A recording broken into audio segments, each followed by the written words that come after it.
overusage of hormonal therapy in teenagers in the West.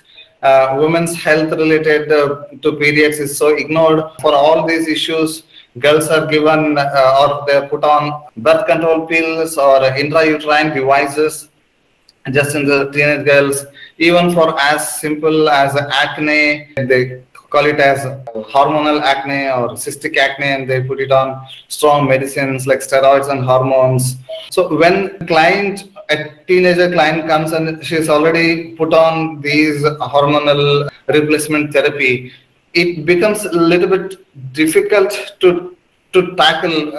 So in one way, we had to start the Ayurvedic, protocol. With Ayurveda, we are trying to balance the hormonal imbalance, but there is already external influence of these hormonal replacement therapy tablets given to her. So how to go about this, sir? See, very clear. When a patient comes to us, there will be very clear understanding, or there is some clear-cut annoying condition. For that reason, she has come to us.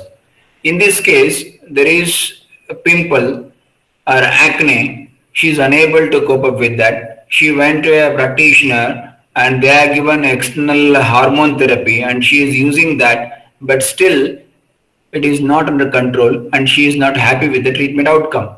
So when in such a condition she has come, it is the first line is that convincing her with the basic principles of Ayurveda to explain her what is the reason why this acne takes place. A Yavanapidaka is what is the reason for it and what is the dosha involved in and what we are going to do it and how we are going to manage it and what are the aharas, viharas that you are going to stop it or avoid it as a patya and apatya concept. So when these things are very clearly made to understand, then definitely we can take her for the Ayurvedic principles of cleansing the pitta as well as kapha, and thereby that all cystic acne and everything will be going down, and even the usage of proper rasayan panchakarma therapies like virechana, then followed by rasayana chikitsa. So there is no need of any external hormonal therapy at that very early age, and that too for that simple reasons of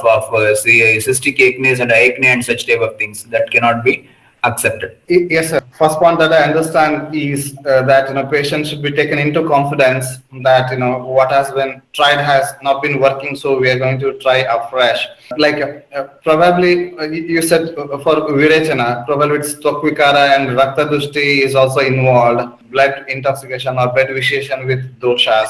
For a teenager, we would go with say mrudu virechana only, or how to go about that, sir? So yeah, that depends entirely on the way we convince them. If they get convinced totally and they are ready to take up these things, and if already they have suffered from these conditions, they will be definitely getting convinced. And if any required is there, then you can allow them to go for the peer-reviewed journals, some data. If they are having any scientific mind to study and understand, use them. Once that is there, then you can go for making them for a regular virechana itself. That will remove the vidagdha pitta from the body, and thereby that formation or easy or redness which is coming out in the form of yavanapidaka, all those things will be reduced. So that can be done.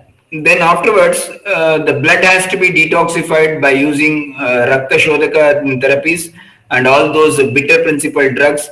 And usually these teenagers will have a tendency of using lot of spicy materials they'll be eating. So on that you have to put a curtail on that. If you stop them to eat all these things, then definitely it will give them support. And of course, cleansing is also a very important one. If they are not ready for the proper panchakarma in that virechana, then simple with laxatives also we can get the results. But on a continuous daily basis, some laxative drug should be given. It may be a simple triphala tablet, otherwise sukha virechika dravya like trivritliha in small quantities can be given.